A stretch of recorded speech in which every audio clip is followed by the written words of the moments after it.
These ruminants are magic. They take grass and they turn it into the most amazing things. Yep.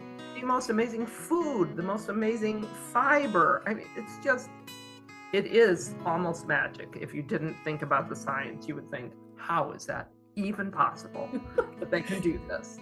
And it is a marvelous use of land. You know, if we weren't doing that up here, this would be scrub. It really would be not a very nice piece of land. Despite a centuries-long tradition of sheep dairying in Eurasia, sheep dairies are rare in the United States. But burgeoning demand for artisanal sheep cheeses is prompting more shepherds to launch dairy enterprises. This episode of Voices from the Field is the first of a two-part conversation between Maryrose Livingston of Northland Sheep Dairy in New York, America's oldest sheep dairy, and NCAT Regenerative Grazing Specialist Linda Poole. It's part of the podcast's occasional She's Raising Sheep series. Among the subjects Maryrose and Linda discuss are evasive grazing to control parasites, the question of nutritional wisdom of sheep, and how raising grass-fed livestock is Maryrose's answer to creating a beautiful life while helping heal the land. Let's listen. Hello, listeners, and welcome to another episode of She's Raising Sheep, an every once in a while kind of podcast of ATRA and the National Center for Appropriate Technology. I'm Linda Poole, an ag specialist working from NCAT from my small ranch in Montana where I raise some sheep. In She's Raising Sheep, our focus is on stories of women who raise sheep in many different places and in many different ways. Sheep were first domesticated something like 10,000 years ago, and since that time we've developed over 1,000 different breeds of sheep to meet our humanity's needs for food and for fiber.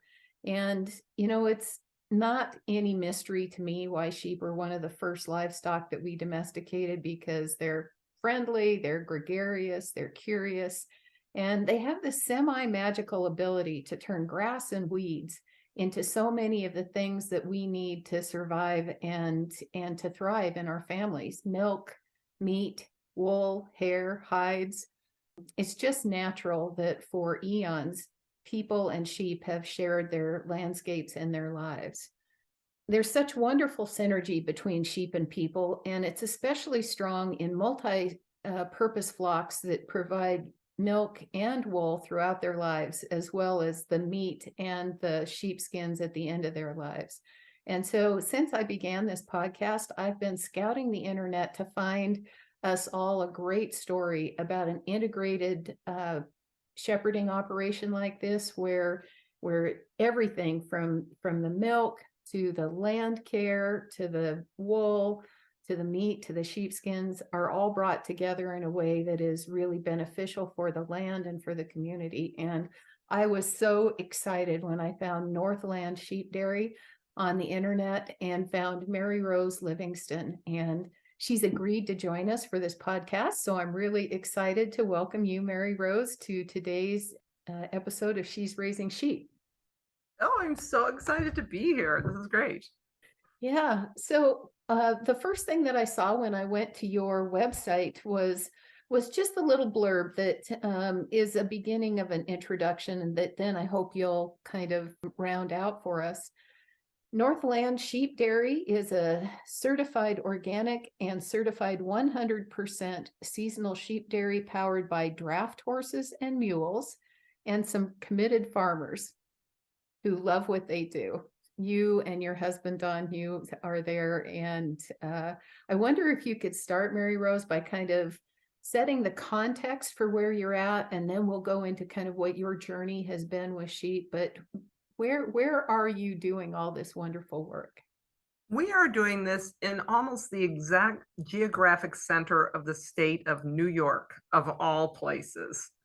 And we moved here to New York State in 1999 from Washington State because we were trying to find affordable farmland. And I never thought in a million years that we would end up in New York State. We started in Washington State and kept looking further east until we found affordable farmland with a good growing climate. And we found that here in New York, and it's still true. There's still affordable farmland here with a good growing climate for growing grass. It's amazing. Wow. Very surprising. Yeah. So where were you in Washington? I'm from Washington.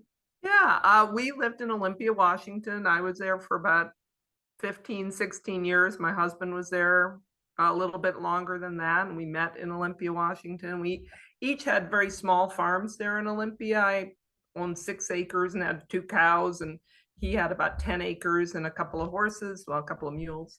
And but we knew when we really wanted to start farming together and farm livestock that we needed more land, and it was just unattainable in Washington. Yeah, yeah. Well, I love your website so much, and you have a series of videos there, and I heard you say on those videos that you had moved from Washington, and then looking at what you were saying, I was wondering if we didn't have another connection.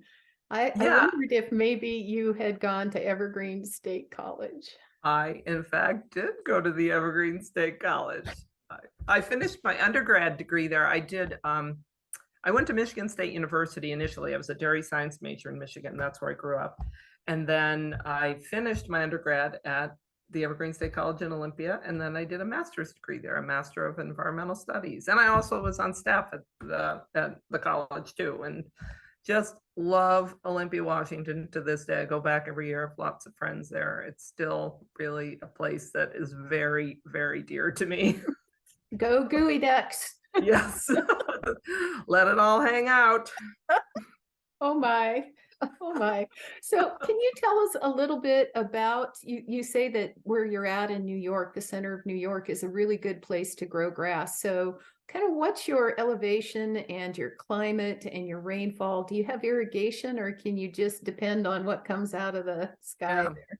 So we're on basically the eastern edge of the Finger Lakes region of New York. Our farm is at about 1,400 feet. We're zone 4B here, and no, we do not need irrigation. We have plenty of rainfall, and it comes usually fairly steadily every month, and has snowfall in the winter. Although climate change is changing everything. I'm sure everyone has their own stories about that. We usually have a very cold, snowy winter. Not a very cold, I'd say we're very, very snowy here. We're actually one of the snowiest places in the US, which is really surprising to people. But we're not as cold as, say, Minnesota or Montana where you are. But usually we have a good snow cover in the winter. And this winter, we just didn't get it. We had probably every month this winter, we had a mud season, which usually that's what March and April are for, but things are changing quite a bit. We had a very dry summer last year, which works really well for us at this farm because we lease a lot of acreage here beyond our needs, because it's, number one, affordable, and number two, it's adjacent to us. So we can lease a lot of excess acreage. So in drought years, we're in great shape. In wet years, we're in great shape as well, because there's places we don't want to put the sheep in wet years. So we have just a lot of great climate attributes here, and we don't have real extremes here in central New York, which has been really great. We've been really buffered by a lot of the extremes we've seen in other parts of the country. So it's a very good place to farm. Man, I'm envious. Paint me green. Yeah. Yeah. So can you tell us a little bit about your philosophy of farming? On your website, I read that, you started with cattle, sheep or cattle dairy first, and then your husband's interest in farming with horses and mules, and now sheep, and some transitions in the sheep. So kind of, what are your goals? What guides you in how you farm? Well, what guides us is we do what we love, first of all. But what we love is growing grass and raising animals on grass. So I didn't grow up on a farm. I grew up in the suburbs of Detroit. But I went to Ireland when I was 9 years old. My mother is from Ireland. I'm an Irish citizen. All my cousins and aunts and uncles are in Ireland. But I went there for the first time when I was 9, and I was on a small farm right in the village where my mother came from. And that was the first time I saw dairy cows up close and personal, and people milking cows. And I was completely hooked. from that moment on. But that was also completely grass-based dairy there. And that was always my vision. When I decided to be a dairy farmer, I knew it was always going to be about grass and only about grass. So, and I also realized early on in my years of school that dairy farmers really make very little money selling fluid milk. So I always wanted to make cheese to add value to my milk. That was always integral to what I was thinking. So then I met this guy in Olympia, Washington, who was a firefighter, but also had a couple of mules. And he just got hooked on horsepower and draft power. And after our first date, we said, well, okay, here's what the farm's going to look like. It's going to be a grass-based dairy farm, and we'll be making hay with horsepower or mule power. I love it. Got that all set up. It's not a bromance, it's a growmance. Oh, never heard that. Great term. Great term. So we always had the same kind of ideas that we wanted low input, all grass-based farming and using animal traction as much as possible. Wow. Wow. So is that, I mean, it seems like there's a real philosophy behind this. Like, a lot of us get into this where it's because it was our family's heritage, or it's what you do in this part of the country, or it's business, it's a profit thing, or it's romantic. You know, I want to do that. You know, there's a lot of different ways to approach this. It's like, how would you sum that up? Yeah, you know, we can make it sound very high and mighty that this is really the best way to farm, that we should all be growing grass, and this is how ruminants were evolved to eat, and we should be reducing our use of fossil fuels and using animal traction as much as possible. This is the best way to farm.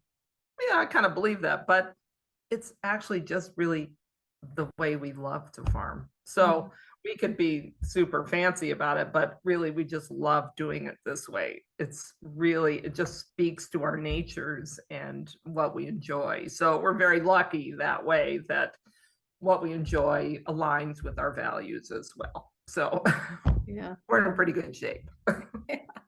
Yeah, it's I love how what guides it really is love, you know, to people, the land, farming. I think it's a great story. But let's get down to some of the kind of the brass tacks about how you raise sheep. So tell us about the sheep that you're raising, the breeds, the age structure. Do you run a closed or an open flock? How do you decide what you're going to keep and sell, and how has your flock changed over time, Maryrose? Yeah, so this number one, this is a really tiny flock. Right now is about 33 ewes. I run between 35 and 45 ewes usually, down a little bit this year, which I'll get into. This is a crossbred dairy flock. So what we found with trying to do 100% grass-fed, certified organic milk production is that the real dairy breeds of sheep, the East Friesian, the Lacones, they don't work in this system. At least the genetics of those breeds that are in this country don't work in this system.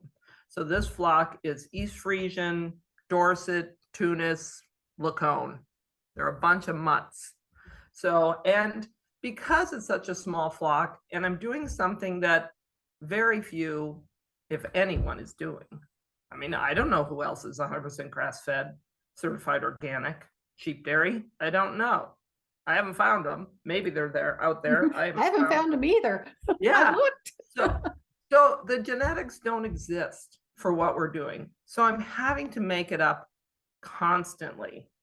And with a small flock, genetic selection is very, very slow. So my flock, they all look very different from one another. And I long for those flocks that look so consistent and all the animals look so much like each other. Like I see that in the breeds in England and Ireland, and I just love consistent genetics, but that's not what I've got. I've got my mutts. I do keep a closed flock, except for bringing in the occasional ram because when we first got to this farm, we actually had OPP in the flock, and we had clinical disease with the OPP. Often people have OPP, but without clinical disease. We had clinical disease, and it was horrible. And we actually culled the entire flock and replaced all our genetics. And that happened about 12 years ago. So restarted the flock with similar genetics, same kind of mix of breeds. And luckily I was able to reach out to some other sheep dairies in the Northeast and get some starter animals from them and continue the work that we were doing with our genetic selection. I'm a big fan of crossbreds. Yeah. It's kind of like one of my passions left over from being a wildlife biologist is the idea of how can I get my livestock to be as adapted to this place as the wildlife is, because that Absolutely. is a secret to not having health problems and better profitability and more ability to withstand climate change. And so thumbs up to Oh, that's great. crossbred. Yeah, I mean, when does this flock become a land race? I don't know, but it is my little experiment here. Yeah. Well, I love that. Along those lines where you are doing milk and meat and fiber, a lot of times we look at that and say, yeah, if they're triple purpose breeds, you can do it, but you're going to sacrifice one versus the other. But I was looking at your lambs, and maybe you can tell us about your shepherds here, and we breed here, we sell here, we wean here, all that. But those lambs look delicious. They look happy, they look healthy. I've always been intrigued with dairying, but the pictures I have in my mind are those calves in those little tiny, and I just, because I am a wildlife biologist and someone who loves animals, I do this anthropomorphic thing. I shouldn't, but it's just like, man, that doesn't look like a very good quality of life, and I couldn't do that to a calf, so I can't have, and so anyway, I wonder about how you balance the genetics of your flock to be able to do these things and how you make the decisions. Are you trying to keep all three things moving forward at once, or do you have, I think what I understood from your website was that with some of your top ewes, you're raising replacement ewes, and with some of the rest of them, you're going meat and fiber. Can you kind of talk about that? I don't select for fiber in any way, shape, or form. So that is not a selection process here at all. Wow. When I'm shearing, sometimes I'll go, oh, look at that. That's kind of nice. But generally it's very medium grade fiber, and so that's never been part of our selection.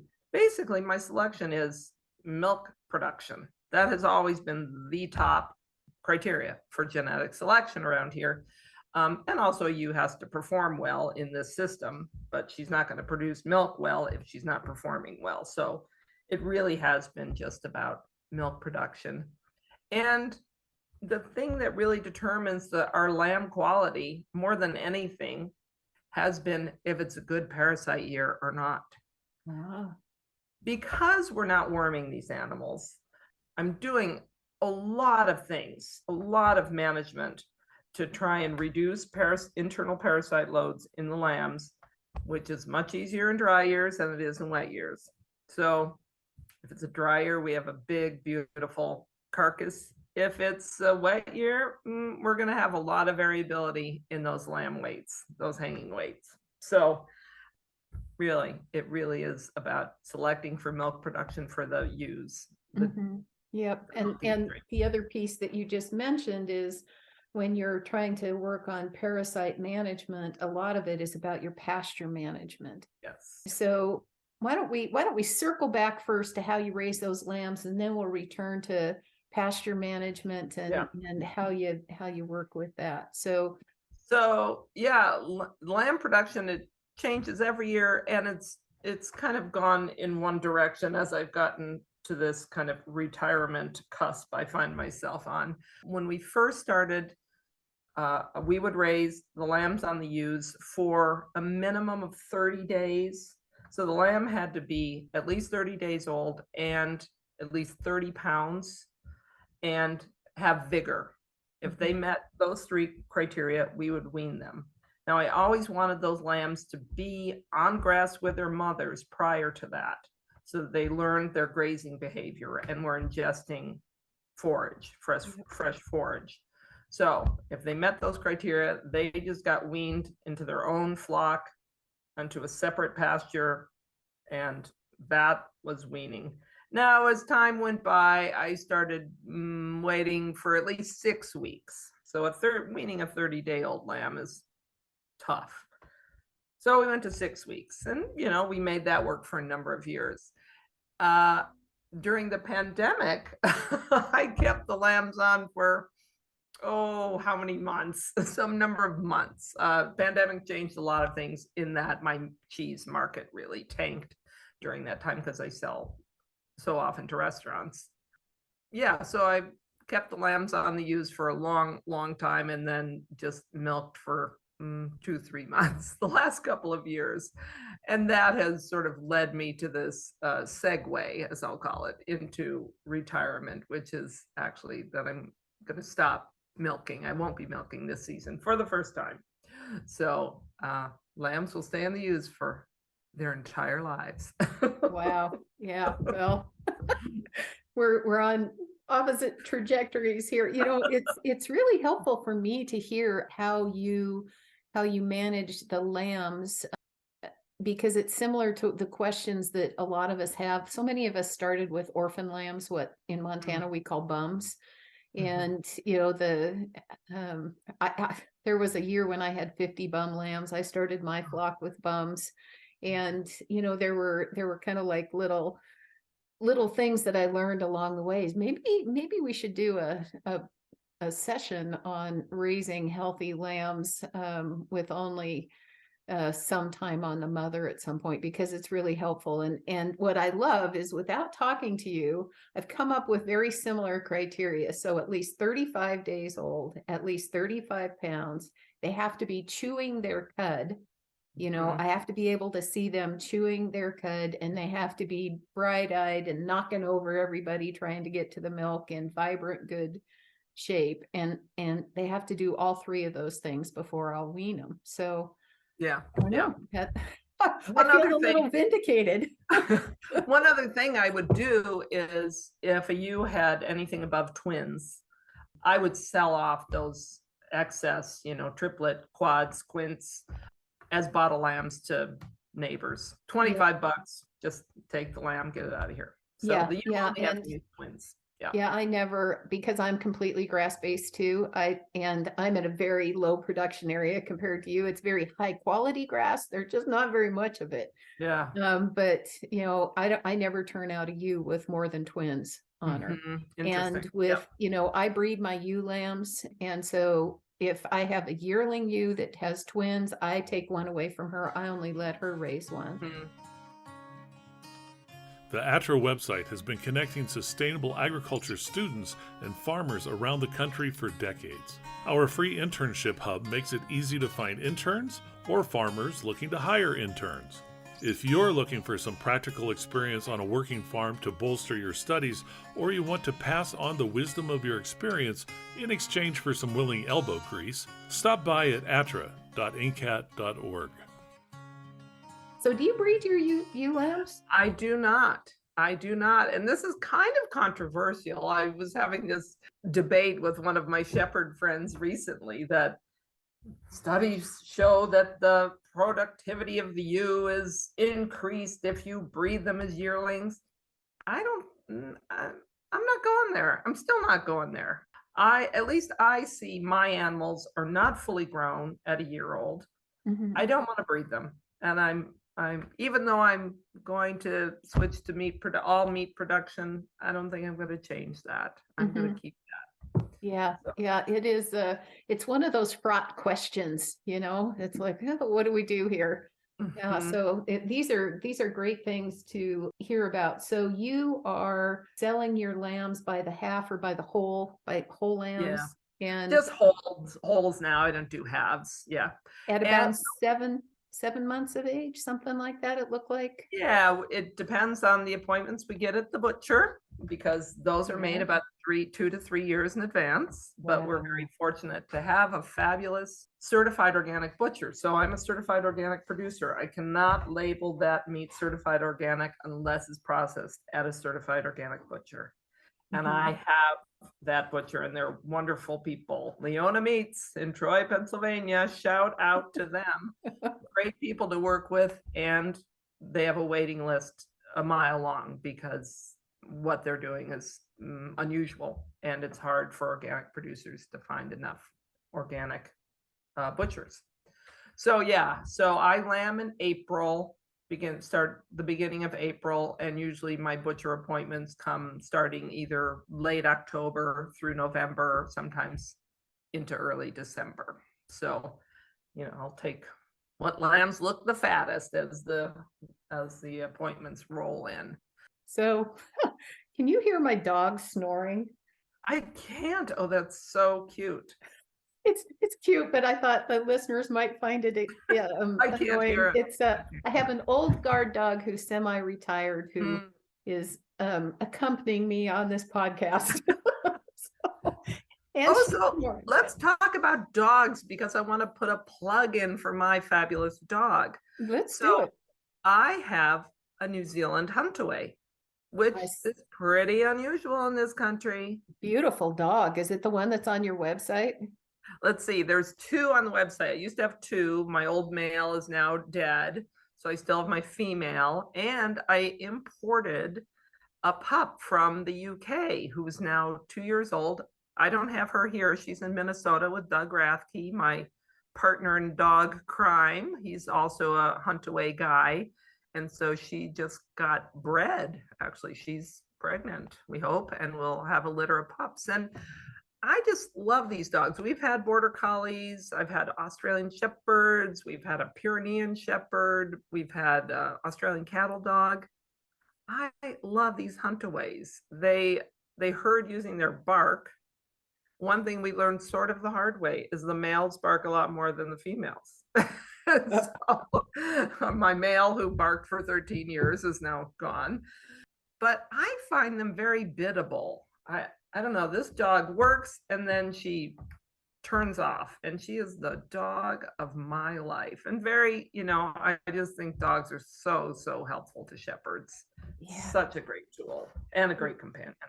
Yeah, I grew up on a cattle ranch, and I always figured, I like the cattle and I love the ranch. It's a beautiful place in Eastern Washington, but I always figured the best thing about raising cattle were the horses and the dogs. At that point we called them healers, Australian cattle dogs. Yeah. And then, as I've been raising sheep, I love the sheep more than I ever love the cows. Confession time here. Me too. All my cattle ranching neighbors, I hope they're not watching this. Anyway, I really love the sheep, but I have to say that the dogs, my herding dogs and my livestock guardians, I was thinking the other night about the work that we do at NCAT, trying to deal with climate change and trying to deal with the loss of hope in communities about climate change and social unrest and food security and all these different things. And I was just thinking about, well, what's my right role in this? What should I be doing? And I thought the image that came in my mind was this old guard dog, and I'm going to tear up a little bit here. But the idea of we talk about climate warriors. And people think about guard dogs as warriors. They're out there and a nasty coyote comes and the guard dog goes over woof, woof, woof and scares them or rips their throat out or something like that. You're nodding your head, so you must already know this about guard dogs, although I understand you don't have them. I don't have them. Yeah, but they are run by love. They love their sheep. And it's all about nurturing, and it's awareness, and they're always aware of where their sheep are and what they need and what's going on. And they act to alert the sheep to danger, and they help the flock move away from danger. And if necessary, they will repel danger. And I feel like so much that's what we're trying to do. People like you who are taking care of the land, people like me who are trying to take care of a piece of land. It's just like, I wish I could be as good as my guard dogs. Oh, aren't animals amazing? Yeah. I just love them. Yeah. That actually brings me to another thing that's been on my mind a lot, Maryrose, and that's people who care a lot about the earth, and climate change. There is so much information out there that you can keep driving your cars and doing everything else you're doing so long as you quit eating meat and Oh, eat less, right. eat less meat, eat less dairy. Oh, And I wonder what's your opinion on those types of things? well, it's whenever you read those articles or hear those conversations, meat production is all of a piece. It's all one type of meat production. There's never a conversation about the people like us or like you that are doing so much to raise meat in an environmentally sensitive way, and that's actually renovating land in the course of raising meat. So I just hate that we get lumped together in this conversation with feedlots and people doing really horrible, horrible things to animals and to the land. So I think raising meat is a beautiful thing to do. Like where we're at here in New York, yes, we can grow grass here, but this is still pretty cruddy soil. It's not well drained. You wouldn't want to be growing your vegetables up here. I mean, we do have our home gardens, but this land is not suitable to anything but growing grass. So it's a perfect place to raise livestock. And as you alluded to in your comments, and it's almost exactly the same thing I've heard myself say a million times, these ruminants are magic. They take grass and they turn it into the most amazing things. Yep. The most amazing food, the most amazing fiber. I mean, it is almost magic. If you didn't think about the science, you would think, how is that even possible that they can do this? And it is a marvelous use of land. If we weren't doing that up here, this would be scrub. It really would be not a very nice piece of land. So yeah. And I'm a wildlife biologist by training, and the other thing that really matters to me is well-managed livestock.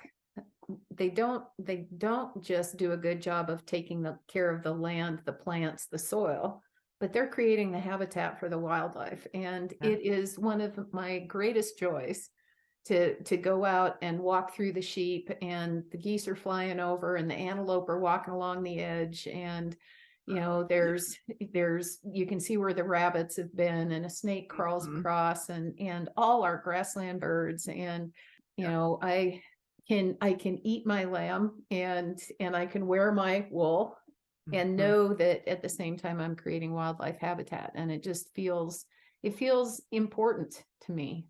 Yeah.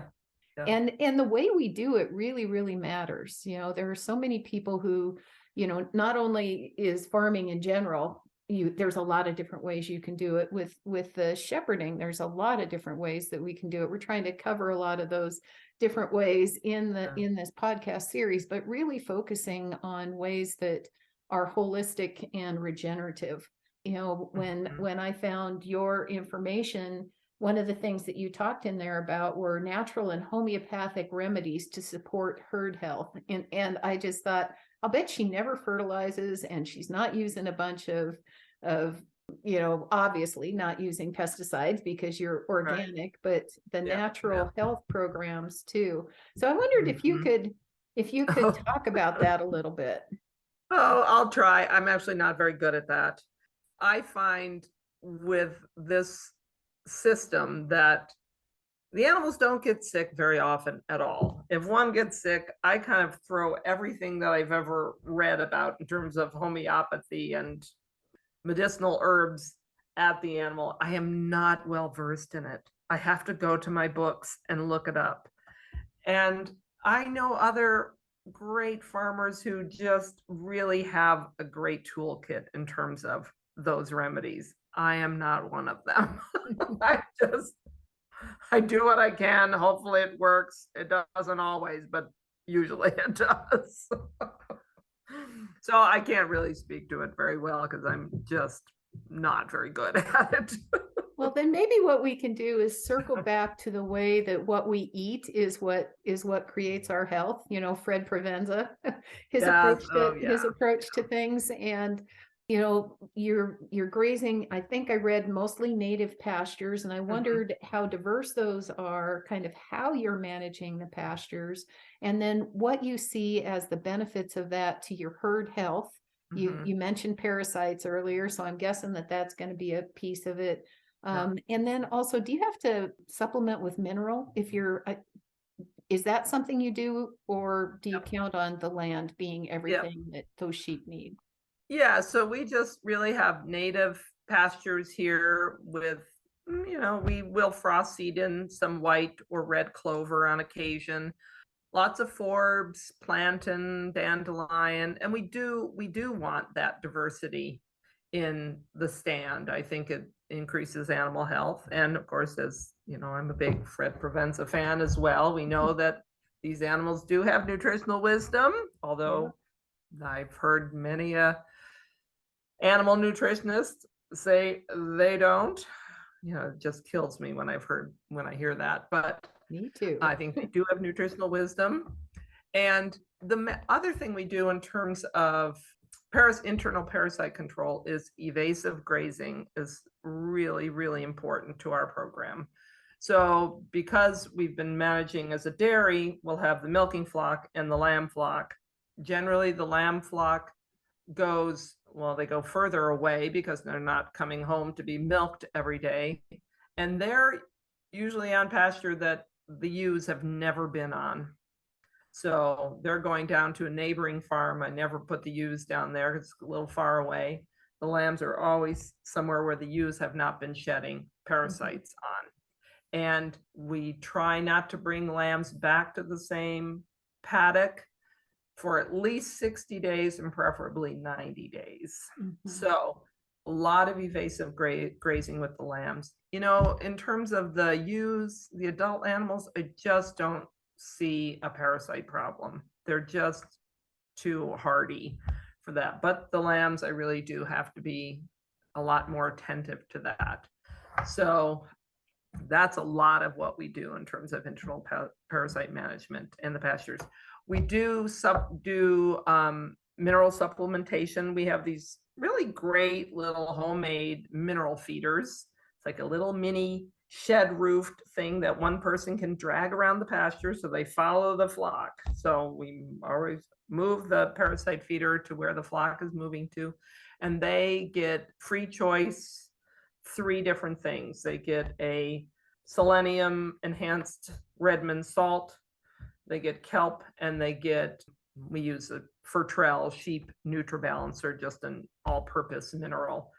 I heard Becky Weed uses the salad bar approach or whatever you call that with all the different things. And I would love to try that, but I don't want to steer away from the little manual feeder that I can pull around by myself and that the animals always have access to.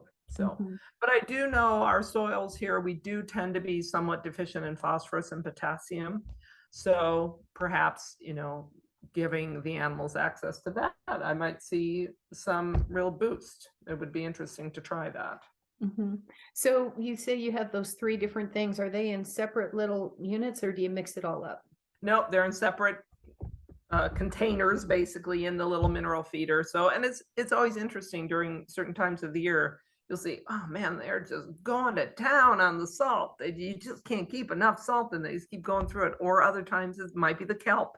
And so they really do, you see a change in what they're requiring and what they, you know, are eating. So yeah, I haven't had enough money to try the salad bar approach to the minerals either. But what I notice with my sheep is, because I herd them quite a little bit, and so I'm watching them, and I've got what used to be called hay meadows, but I just graze it now. So I have kind of alfalfa and grass down below, but Mhm. it's all native prairie or introduced prairie plants up above. Yeah. And, it's just amazing to me how they are walking along, and I just feel like they have this little thing going on in their brain. It's like, today it's sagebrush. I'm looking for a sagebrush, Mhm. and they'll just be walking along, and then everybody turns and they all go over and they nibble on the sagebrush, and Yep. it might only be for 5 minutes, and then they go back and they're ready to Yep. go on. But it was like, Absolutely. that was essential. And I thought, Mhm. maybe I don't need the mineral thing if Yeah. I can let Yeah. them go do that. They're doing it themselves. Yeah, it's Yeah. They fascinating. are amazing that way. Of Yeah. course, I'm controlling their environment more than you are, because we're doing, management intensive grazing. So they're in a cell for 12 hours or 24 hours. We move them once or twice a day, and then they get the next cell and the next cell. So they could be on a pasture that, doesn't have all the goodies that they're really wanting. So Yeah. Well, that's a point of fascination for several of us. We kind of have this little discussion group going up here in Montana about what makes a sheep happy, and is that the same thing that makes the land happy? Is that the same thing that creates good meat? And are you managing specifically to build your soil health and get more carbon in the ground, or are you trying to have really healthy, happy sheep? Or are you trying to create wildlife habitat? And this is why I love sheep, because you can choose. And I mean, they're like surgical. Did you see Fred's book, The Art and Science of Shepherding? that's my favorite. That Yeah. is so inspiring to me. Yeah. Well, and it's just this amazing ability to, if we can observe and understand what's going on, and work with the sheep and what they're doing. To me, it's not that, I don't know quite how to say this very well, but a lot of what I'm learning about sheep at this stage of my journey with sheep, I'm learning from the sheep themselves, not from the books. Mhm. And it's almost like I have to turn off what I think I know, what I read, what I heard, and just look at the sheep and go, what are they trying to tell me? And Yeah. I would think, especially with something with as immediate a feedback loop as milk, Mhm. Mhm. you could, I mean, that's quite a feedback. If does Yeah. stress show up in their milk? I've always read that changing their, they eat something different and it changes the flavor of the milk. But I mean, can you tell something by the quantity or the quality or the taste of the milk about how your sheep Yeah, are doing? I think I don't have a super evolved palate, so perhaps I can't. I can certainly tell sometimes how the milk acts in the cheese room, that something was going on, like my yield is suppressed, or sometimes why is it taking so long to set? Or you will see changes in the vat, as we say, with the milk. But in terms of flavor profiles, outside of feeding something really goofy to them, like I don't graze, say, forage turnips with the dairy flock, because I don't want to see that reflected in the milk flavor in my cheese. So Flavored cheese. I know that'd be something. Or people do get garlic flavors. You can get that from grazing something you probably shouldn't be doing with a dairy flock. But I do love that amazing ability to convert those nasogastric compounds, those from forages into milk. They have amazing ability that some researchers, mostly France and Italy, have documented for some years about how these ruminants can translate nasogastric compounds into right through their nose into the milk. It's unbelievable. It's so interesting. Through their nose, not Yep. what they're eating. Yeah. So they're inhaling these compounds from the grass as they're foraging, as they're grazing, and those actually can get translated, yes, into milk flavor. Oh, Yeah. wow. I I know, love isn't that that. cool? Isn't that cool? I love that. I mean, I'm seeing people tying little, flower bouquets under their nose. Yep. No, I Yep. totally love that. And sheep, at least my sheep, they're always sniffing everything. When they come up and they see a new person, because my sheep are really friendly, they come up and they look you in the eye, and you think that it's really about what they're looking at, but they're always, Yeah. Yeah. and I swear they're like my dogs. They certainly have a different experience of people than I do, because some people they just love, and some people they're like, we're out of here, man. Yeah. We'll end this week's episode right there. Be sure to come back next time to hear the rest of the conversation between Maryrose and Linda. That's it for this episode. Thanks for listening. Additional information about this episode and related resources can be found at atra.ncat.org. Don't miss an episode. Subscribe to Voices from the Field wherever you get your podcasts. I'm your host, Rich Myers. ATRA, Voices from the Field, is produced by the National Center for Appropriate Technology, headquartered in Butte, Montana. It's supported by the USDA Rural Business Cooperative Service as part of NCAT's ATRA Sustainable Agriculture Program. Any opinions, findings, conclusions, or recommendations expressed in this recording are those of the participants and do not necessarily reflect the views of the USDA or NCAT. We'll catch you again next week, and until then, keep on farming.